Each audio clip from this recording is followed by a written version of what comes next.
Apakah ada dalil yang menjelaskan bahwa Rasul khusus di sujud terakhir menambahkan ini? Allahumma gfirli zambi kullahu dikkahu wa jillahu wa awalahu wa akhirahu wa alaniyatuhu wa sirrahu ini, apakah ada dasarnya mengkhususkan di sujud terakhir? Nah, itu yang wallahu alam saya tidak tahu ya. Tapi dalam kitab Ittihaful Muslim Sarah Hisnul Muslim min Azkaril Kitab wa Sunnah yang juga ditulis oleh Syekh Sa'id bin Ali bin Wahab Al-Qahtani, beliau menyebutkan ada satu hadis tapi tidak ada keterangan bahwa doa tersebut ditambahkan oleh Nabi khusus hanya di sujud terakhir saja. Tidak ada keterangan itu. Maka dengan demikian Bapak Ibu dan Saudara sekalian, kita bisa baca itu di sujud mana saja, tidak dikhususkan. Karena kalau kita mengkhususkan suatu amalan itu harus pakai dalil, harus ada dalilnya. Itu. Nah, tapi tadi kami katakan di kitab ini Ittihaful Muslim tidak ada keterangan bahwa Allahumma gfirli zambi kullahu dikkahu wa jillahu wa awalahu wa akhirahu wa alaniyatuhu wa sirrahu ini, tidak ada keterangan bahwa itu hanya dibaca oleh Nabi di sujud terakhir, tidak ada. Maka berarti kesimpulannya bisa dibaca di sujud mana saja. Itu Bu. Nah, yang perlu digarisbawahi adalah mengkhususkannya itu. Jadi kita tidak boleh mengkhususkan suatu amalan ya tanpa ada dalil gitu. Jika tidak ada keterangan secara khusus, maka kita bisa amalkan di setiap sujud kita gitu. Dan betul Bu, ini pentingnya. Kita ini kan banyak dosanya, ya atau tidak? Ada dosa yang kita lakukan terang-terangan, ada dosa yang kita lakukan secara sembunyi-sembunyi. Cara untuk supaya Allah ampuni dosa kita itu adalah ketika sujud membaca doa ini. Jadi itu Bu, wallahu a'lam bishawab. Nah, maka berarti kesimpulan kalau tidak ada keterangan, Ibu jangan mengkhususkan di sujud terakhir saja itu. Jadi itu yang bisa kami jawab. Wallahu a'lam bishawab. Bolehkah kita berdoa dalam sujud kita setelah tadi Bu ya, kita membaca doa atau zikir sujud, kita tambahi itu ya dengan doa-doa lain dengan bahasa kita itu ya di dalam hati. Ya baik. Ada khilaf di antara para ulama ya. Sebagian ulama mengatakan boleh. Ada yang mengatakan boleh. Karena apa? Ya, karena tidak setiap orang bisa bahasa Arab. Betul ya? Ibu-ibu bisa nggak bahasa Arab? Ya, ibu-ibu kita kan punya banyak hajat Bu ya, keinginan. Kadang ada hajat yang kita inginkan, kita cari-cari doanya nggak ada. Misalnya, ya Allah, saya ingin cepat lunas hutangku ya Rob. Ya, supaya mobilku ini cepat lunas kan gitu. Ada nggak? Nggak ada kan? Nah, lalu kita buat sendiri. Boleh, gitu. Kita boleh. Tapi masalahnya, bisa nggak kita pakai bahasa Arab kita rubah itu? Kan nggak bisa ya. Banyak di antara kaum muslimin di negeri ini tidak bisa. Nah, karena alasan tidak bisa itulah, sebagian ulama mengatakan kalau dia belum bisa bahasa Arab, maka boleh dia berdoa ya di tempat terbaik untuk berdoa, yaitu ketika sujud, di mana Rasul menyuruh kita untuk memperbanyak doa dengan bahasa apapun, termasuk bahasa Indonesia atau bahasa Jawa. Ada yang mengatakan seperti itu Bu. Kalau memang dia belum bisa bahasa Arab. Tapi ketika kita zikir atau doa dalam sholat itu Bu Pak, jangan di dalam hati, tapi diucapkan, digerakkan lisan ini gitu. Nanti kalau dalam hati mulutnya diam aja, betul atau tidak? Nah, jadi sholat itu ini lisan harus digerakkan, walaupun tidak bunyi kalau kita sebagai makmum ya. Yuharriku lisanah biduni sautin, menggerakkan lisannya tanpa suara. Itu alasannya apa? Alasannya karena tidak setiap orang bisa bahasa Arab. Alasannya itu alasannya. Yang mengatakan boleh. Ada beberapa ustadz mengatakan boleh. Nah, tapi sebagian lain mengatakan tidak boleh. Kenapa tidak boleh? Satu, karena Rasul menyebutkan di dalam hadis yang sahih, menyuruh kita untuk sholat sebagaimana beliau sholat. Shollu kama ro'aitumuni usalli. Sholatlah kalian sebagaimana kalian melihat atau kalian tahu aku sholat. Bapak Ibu dan jamaah sekalian, kira-kira Rasul pernah enggak waktu sholat berdoa pakai bahasa Indonesia? Pernah?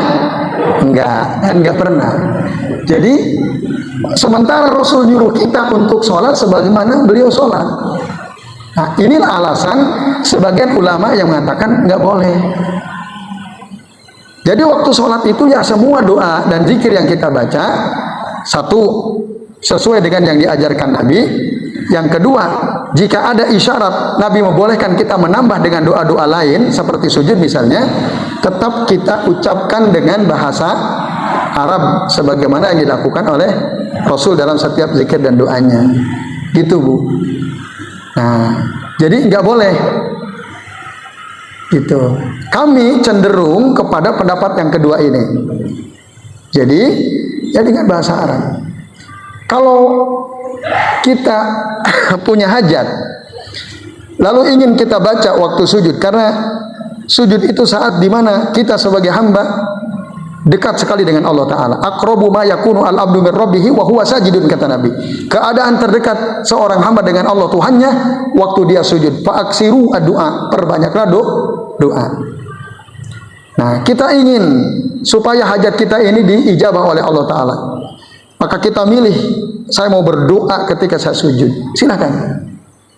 Tapi tadi kalau kita mengikuti pendapat yang kedua, berarti doanya dengan bahasa apa? Bahasa Arab. Piye carane? Hah?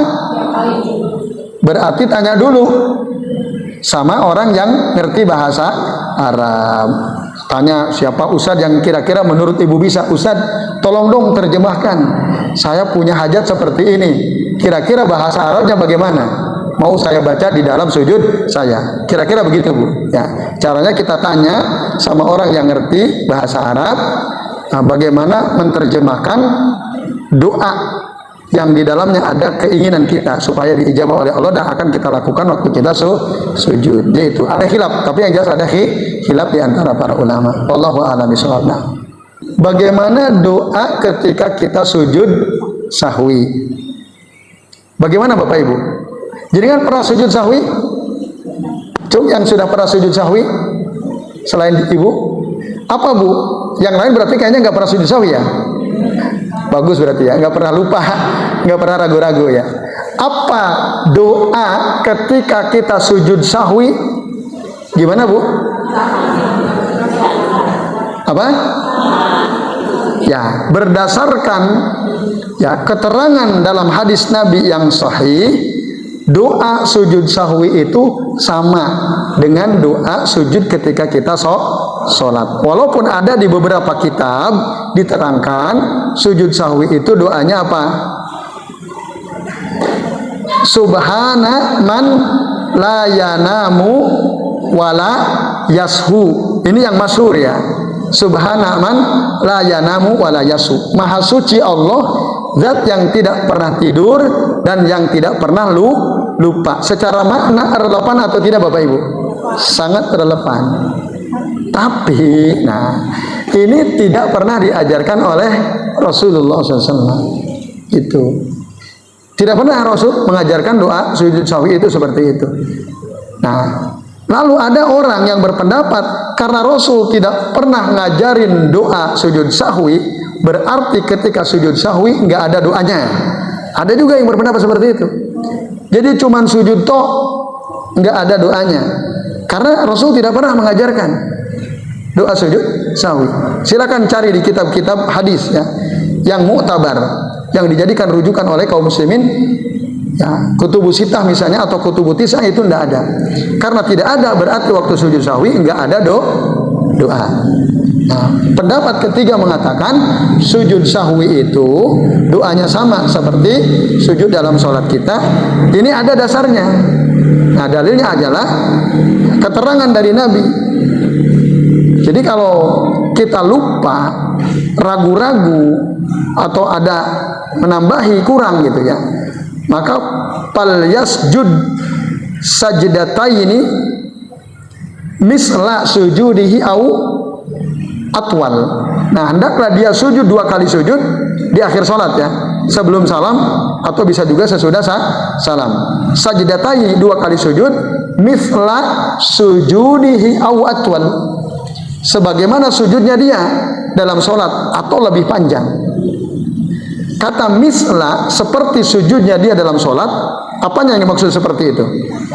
Nah, satu termasuk bacaannya, yang kedua termasuk gerakannya, yang ketiga termasuk keadaannya. Jadi sujudnya ya bertumpu pada 7 tulang, ya, kening dan hidung nempel gitu ya. Tumpuannya secara seimbang, 7 tulang itu bertumpu. Kedua telapak kakinya rapat, jari-jarinya menghadap ke arah kiblat, lengannya diangkat, jangan ditempelkan. Laki-laki dan perempuan sama saja, tidak ada bedanya.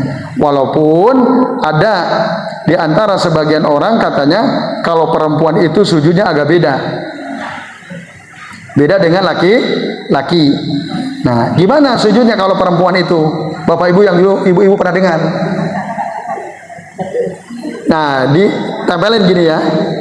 Gitu. Jadi disebutkan misalnya dalam kitab Bada'i Uswana'i, ta'ammal mar'atu fayambagi an yabtarisa dhira'aihi watan khofidho walatan tasibakan tisabir rojul.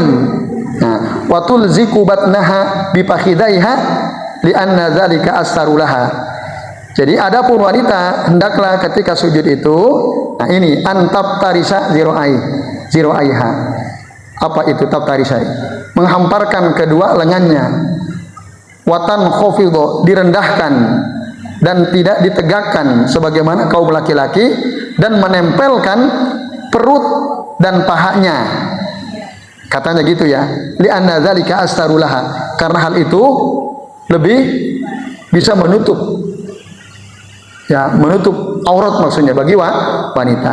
Akan tetapi Bapak Ibu ya, termasuk nanti kata ya Al-Imam Ibnu Abidi dalam kitab Al-Hasyiyah, wal mar'atu tankhafidu fala tubdi adudaiha wa tulsiku batnaha bi fakhidaiha li'annahu astarulaha. Sama dengan yang di atas. Nah, akan tetapi Bapak Ibu dan jamaah sekalian, ini hanyalah pendapat ulama ya. Oh, apakah ada dalilnya kalau perempuan seperti itu? Jadi tidak begini. Ada. Mana dalilnya? Dalilnya adalah hadis dari Yazid bin Abi Habib. Kata beliau bahwasanya Rasulullah marra ala mar'ataini tusalliyani.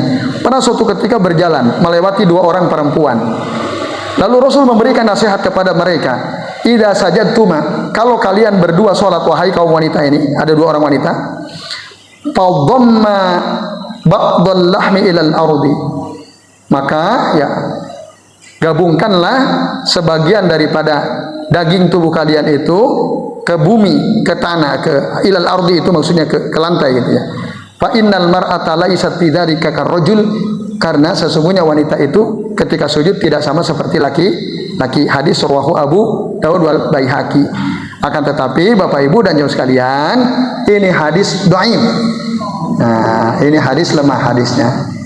Jadi kesimpulan akhirnya bahwa laki-laki dan perempuan sujudnya sama saja, tidak ada beda.